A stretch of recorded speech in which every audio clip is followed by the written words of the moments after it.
లంబాడి ఎరుకల Yanadi తెగలను ST జాబితాలో చేర్చి 50 సంవత్సరాలు పూర్తయిన సందర్భంగా కాంగ్రెస్ పార్టీ రాష్ట్ర వ్యాప్తంగా బస్సు యాత్రను ప్రారంభమైంది. 3 దఫాలుగా 50 రోజుల పాటు కొనసాగనున్న ఈ బస్సు యాత్ర ద్వారా గిరిజన హక్కుల పరిరక్షణ, అభ్యున్నతి కోసం కాంగ్రెస్ ప్రభుత్వం చేసిన కృషిని ప్రజల్లోకి తీసుకెళ్లనున్నారు. ఇందిరాగాంధీ గిరిజనులకు రిజర్వేషన్లు కల్పించి 50 ఏళ్లు పూర్తయిన సందర్భంగా ఈ స్వర్ణోత్సవాలను కాంగ్రెస్ గిరిజన విభాగం నిర్వహిస్తుంది. ఇక ఇదే అంశంపై మరింత సమాచారాన్ని మా సీనియర్ కరెస్పాండెంట్ రామకృష్ణ అందిస్తారు. చెప్పండి రామకృష్ణ, అప్డేట్స్ ఏంటి? దేవిక, ఏదైతే ఇందిరమ్మ తీసుకొచ్చినటువంటి ఎలుకల లంబాడి యానాదులకు సంబంధించి ఏదైతే ఆశీర్వాద సభ నిర్వహిస్తున్నారో 50 ఏళ్ల పూర్తి అయిపోయిన సందర్భంగా పెద్ద ఎత్తున బస్సు యాత్ర 50 రోజుల పాటు చేయాలని చెప్పేసి కాంగ్రెస్ పార్టీ భావించింది. సో దానికి సంబంధించి కూడా ఆ బస్సు కూడా రెడీ చేశారు. విడతల వైజ్గా 50 రోజులు రాష్ట్రాలు నియోజకవర్గాలకు సంబంధించి రాష్ట్రంలో అన్ని నియోజకవర్గాలు ఎక్కువగా ఈ సామాజిక వర్గానికి చెందినటువంటి కాన్స్టిట్యున్సీస్ ఏవైతే ఉంటాయో అవన్నీ కలుపుకుంటూ ఒక ప్రణాళిక రచించారు. సో దానికి అనుగుణంగానే ఈ రోజు కొద్దిసేపట్లోనే పిసి అధ్యక్షుడు మహేష్ కుమార్ గౌడ్, అదేవిధంగా మంత్రులు కూడా కొంతమంది గాంధీ భవన్ కు చేరుకున్నారు. ఇప్పటికే ఎంపీలు వేం నరేందర్ రెడ్డి కూడా గాంధీ భవన్ కు చేరుకున్నారు. ఈ ఏదైతే బస్సు యాత్రకు సంబంధించి జెండా ఊపి ఈ కార్యక్రమం కూడా మొదలవబోతుంది. సో పెద్ద ఎత్తున ఈ సామాజిక వర్గానికి చెందినటువంటి ఏదైతే లంబాడి, యానాది, ఎలుకల ఈ 3 సామాజిక వర్గాలకు సంబంధించినటువంటి పెద్ద ఎత్తున కాంగ్రెస్ కార్యకర్తలు గాంధీ భవన్ కు చేరుకుని ఈ బస్సు యాత్రని సక్సెస్ చేయాలని భావిస్తున్నారు. సో దీనికి సంబంధించి రాష్ట్ర యానాది సంఘానికి అధ్యక్షుడిగా ఉన్నటువంటి కుమార్ మనతో పాటు ఉన్నారు. సార్, ఈ బస్సు యాత్రకి సంబంధించి ఎందుకు చేయాలనుకుంటున్నారు? అసలు దీనికి ప్రణాళిక మొత్తం ఎన్ని రోజులు ఉంది? ఈ ప్రణాళిక మొత్తం కూడా బస్సు యాత్ర ఎందుకంటే ఆ రోజులో ఇందిరమ్మ గారు 50 ఏళ్ళు అవుతుంది ఎస్టీ జాబితా చేర్చి ఎరకల, లంబాడ, యానాది 3 కులాలని ఎస్టీ జాబితా చేర్చి ఈ రోజు 50 ఏళ్ళుగా అవుతుంది. కాబట్టి మరి మన ముఖ్యమంత్రి రేవంత్ రెడ్డి గారు అన్నగారు తప్పనిసరిగా కృతజ్ఞతలు. ఎందుకంటే మా స్థితిగతులు అంతకుముందు ఎట్లుండేవి, ఇప్పుడు ఎట్లున్నాను, 50 ఏళ్ళ తర్వాత ఎప్పుడు ఎట్లుంది, ఇప్పుడు మెరుగుపడింది. కాబట్టి కాంగ్రెస్ పార్టీ ఆ రోజున ఏ విధంగా ఎస్టీ జాబితా చేసిందో మరి సోనియమ్మ తెలంగాణ ఇచ్చింది. కాబట్టి మా వంతు కృతజ్ఞతలుగా తప్పకుండా మేము సహాయ సహకారం చేయాలని చెప్పేసి కాంగ్రెస్ పార్టీ వెనుక ఉండాలని, ఎస్టీ బీసీ మొత్తం మైనార్టీ మొత్తం కూడా కాంగ్రెస్ పార్టీ వెంబడి ఉంది. ఇదే ప్రభుత్వం ఉంది కాబట్టి తప్పనిసరిగా, ఎందుకంటే ఎస్సీ ఓట్లు చాలా కీలకం. మరి రాష్ట్రంలో 5 నుంచి 6 లక్షల ఎరకల జనం ఉన్నారు, అదే లంబాడి జనం ఉన్నారు, యానాది వాళ్ళు ఉన్నారు. కాబట్టి తప్పనిసరిగా 50 ఏళ్ళ సిల్వర్ జూబిలీ చేసుకుంటూ 50 ఏళ్ళ గోల్డెన్ జూబిలీ చేసుకుంటూ పర్యటన ఉంటుంది. ఇక్కడ మన రేవంత్ రెడ్డి గారు అన్నగారు వచ్చి ఇక్కడ జెండా ఊపిన తర్వాత ఇక్కడి నుంచి మహబూబ్నగర్ నుంచి మొత్తం కూడా 6 రోజుల యాత్ర ఉంటుంది. 6 రోజుల తర్వాత మళ్ళీ ఒక 4 రోజులు బ్రేక్ తీసుకొని రాష్ట్రం మొత్తం కూడా, అంటే బీజేపీ ఏం మోసం చేస్తుంది, మరి కాంగ్రెస్ ఏం మేలు చేస్తుంది, మరి టీఆర్ఎస్ పార్టీ లాస్ట్ కోసం ఓడిపోయినా కూడా ఇంకా బుద్ధి రాకుండా ఇంకా మీరు ఇష్టపడుతుంది. వాస్తవానికి 10 ఏళ్ళు పరిపాలన చేసింది.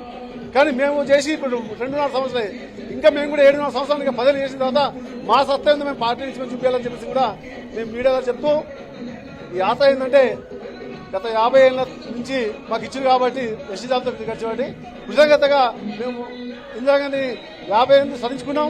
ఇంకా 50 ఏళ్ళు ముందు తీసుకోబోతుంది ఇందిరా పేరు చెప్పేసి మీ మీడియా ద్వారా చెప్తున్నాం. ఇప్పుడు మొత్తం ఈ బస్సు యాత్ర ఎన్ని రోజులు ఉండబోతుంది? ఎన్ని నియోజకవర్గాలు కవర్ చేస్తే ఇది షెడ్యూల్ ఉంది? మొత్తం రాష్ట్రం మొత్తం షెడ్యూల్, లంబాడి తండాలు, ఎరకల గూడాలు, ఎక్కడైతే ఎరకలు సంఘం ఉన్నాయో అన్ని చోట్లకు యాత్ర పోతుంది. కానీ ఫస్ట్ విడత 6 రోజులు ఇక్కడ కర్తాల నుంచి లెక్క చూసుకుంటే అమన్ గారు నుంచి మొత్తం మీద మహబూబ్నగర్ ఇక్కడికి ప్రోగ్రాం నడుస్తుంది 6 రోజులు. ఈ 6 రోజులు ప్రోగ్రాం అయిన తర్వాత మాతో పాటు ఎమ్మెల్యేలు, ఎంపీలు, మరి మంత్రులు కూడా మాతో పాటు నడుస్తున్నారు యాత్రలో. ఈ యాత్ర అయిపోయిన 6 రోజులు అయిపోయిన తర్వాత మళ్ళీ ఒక బ్రేక్ ఇచ్చి మళ్ళీ వరంగల్, కరీంనగర్, మొత్తం నల్లగొండ జిల్లా నుంచి మళ్ళీ ఆ విధంగా చేసుకుని మళ్ళీ మొత్తం మీద రాష్ట్రం మొత్తం కూడా కవర్ చేసే పరిస్థితి ఉన్నాం. లాస్ట్ ఏ రోజు జరుగుతుంది? అయిపోయిన రోజు ఏదైనా బహిరంగ సభ నిర్వహిస్తున్నారా? లాస్ట్ లాల్బాగ్ స్టేడియంలో భారీ బహిరంగ సభ, ఫైనల్ రోజు మొత్తం రాష్ట్రమంతా తిరిగి రాష్ట్రమంతా చేసి పెద్ద ఎత్తున ఎస్టీ అంటే ఏంటంటే ఎరకల సంఘం ఒకటి, లంబాడ, యానాది మొత్తం 3 కులాలు కలిసి పెద్ద ఎత్తున మరి లాల్బాగ్ స్టేడియంలో మరి ముఖ్యమంత్రి గారు వస్తారు, అప్పుడు రాహుల్ గాంధీ గారు వస్తారని చెప్పి కమిట్మెంట్ ఇచ్చారు. కాబట్టి పెద్ద ఎత్తున దీన్ని తీసుకుపోతాం. భారీ బహిరంగ సభ ఉంటుంది. బస్సు యాత్ర ఏ టైంకి స్టార్ట్ అవుతుంది? ఇప్పుడు ముఖ్యమంత్రి గారు ఆల్రెడీ అందరు గారు వచ్చారు. ఒక 1 గంటలో కూడా మన బస్సు యాత్ర స్టార్ట్ అవుతుంది. పిసిసి అధ్యక్షుడు వస్తున్నాడు, రేవంత్ రెడ్డి కూడా వస్తున్నారు, ముఖ్యమంత్రి గారు కూడా వస్తున్నారు. ముఖ్యమంత్రి గారు ఊపుతారు జెండా. ముఖ్యమంత్రి ఊపిన తర్వాత మాకు రాష్ట్ర దేశ ఇన్ఛార్జ్ కూడా ఉన్నారు. ఈరోజు మనకు స్టార్ట్ అయ్యి ఆమెను కలిసి మనకు ముందుకు వెళ్తాం. ఇది వీళ్ళు చెప్తుంది. సో ఖచ్చితంగా సాయంత్రం ఏదైతే 50 రోజుల పాటు ఈ షెడ్యూల్ మొత్తం కూడా ఉంది, విడతల వైజ్గా ఉంది. లాస్ట్ రోజు లాల్ బహదూర్ స్టేడియంలో ముఖ్యమంత్రి రేవంత్ రెడ్డి, అదే విధంగా పార్లమెంట్ ప్రతిపక్ష నాయుడు రాహుల్ గాంధీ కూడా పాల్గొనే అవకాశం ఉంది. పెద్ద ఎత్తున కాంగ్రెస్ పార్టీకి సంబంధించినటువంటి ఏదైతే హామీలు ఇచ్చారో అవన్నీ కూడా ప్రజల్లోకి బలంగా తీసుకెళ్లడమే ప్రధాన ఎజెండా. అదే విధంగా 50 సంవత్సరాల పాటు ముందు ఏ విధంగా ఉంది, ఏదైతే ఇందిరమ్మ తీసుకొచ్చినటువంటి ఏదైతే సంక్షేమ పథకాలకు సంబంధించి కావచ్చు, ఈ సామాజిక వర్గానికి 3 సామాజిక వర్గానికి ఏ విధంగా మేలు చేశారు అనేది కూడా ప్రజల్లోకి తీసుకెళ్లాలని కాంగ్రెస్ పార్టీ భావించిన నేపథ్యంలోనే ఈ బస్సు యాత్ర అనేది కూడా స్టార్ట్ అవబోతుంది మరికొద్ది సేపట్లోనే. ఏదైతే వీళ్ళు చెప్పిన దాని ప్రకారము సీఎం రేవంత్ రెడ్డి, మంత్రులు, పిసిసి అధ్యక్షుడు మహేష్ కుమార్ కూడా దీనికి సంబంధించి బస్సు యాత్రకు సంబంధించి జెండా ఊపి బస్సు యాత్రను ప్రారంభించే అవకాశం కనిపిస్తుంది. దేవిక, అయితే ఈ రామకృష్ణ, ఈ బస్సు యాత్ర ఇంకా ఎన్ని గంటల పాటు కొనసాగే అవకాశం ఉంది? అలాగే గాంధీ భవన్ నుంచి ఇంకా ఎక్కడెక్కడికి వెళ్లే అవకాశం ఉంది అనుకోవచ్చు? దేవిక, ఏదైతే లాస్ట్ గా సెప్టెంబర్ 18వ తారీఖు ఎల్బీ స్టేడియంలో భారీ బహిరంగ సభ పెట్టుకున్నారు. ఈ లోపు ఏదైతే విడతల వైజ్ గా 50 రోజుల వరకు ఈ టార్గెట్ 50 సంవత్సరాలు పూర్తయిన సందర్భంగా 50 రోజులు ఏదైతే ఈ ప్రణాళిక మొత్తం కూడా షెడ్యూల్ అంతా ఖరారు చేసుకున్నారు. అన్ని నియోజకవర్గాలు ఏదైతే ఈ సామాజిక వర్గానికి చెందినటువంటి ఎక్కువగా కులస్తులు ఏ నియోజకవర్గాలు ఉంటారో ఆ నియోజకవర్గాలు కవర్ చేస్తూ మొత్తం ఓవరాల్ గా 119 నియోజకవర్గాలు కవర్ చేసేటట్టుగా ఈ షెడ్యూల్ కూడా ఖరారు చేసినట్లుగా కూడా తెలుస్తుంది. సో మొత్తం మీద ఏదైతే ఆ లోకల్ గా తిరిగే ఈ బస్సు యాత్రకు సంబంధించి వెళ్లే టైంలో ఆ లోకల్ గా ఉన్నటువంటి ఎమ్మెల్యేలు, ఇన్ఛార్జి మంత్రులు, ఎమ్మెల్సీలు అందరూ కూడా ఈ బస్సు యాత్రలో పాల్గొనే అవకాశం ఉంది. కాంగ్రెస్ పార్టీని బలోపేతం చేయటమే ప్రధాన లక్ష్యంగా కాంగ్రెస్ పార్టీ పెట్టుకుంది. సో దానిలో భాగంగానే ఈ బస్సు యాత్ర అనేది కూడా పెట్టుకున్నట్లు కూడా తెలుస్తుంది. దేవిక, అయితే రామకృష్ణ, మీరు చెప్పిన విధంగానే ఈ యాత్రలో భాగంగా అంటే రేవంత్ రెడ్డి హాజరవుతారని చెప్తున్నారు. అదే విధంగా ముఖ్య నేతలు ఇంకెవరెవరు హాజరయ్యే అవకాశం ఉందనుకోవచ్చు?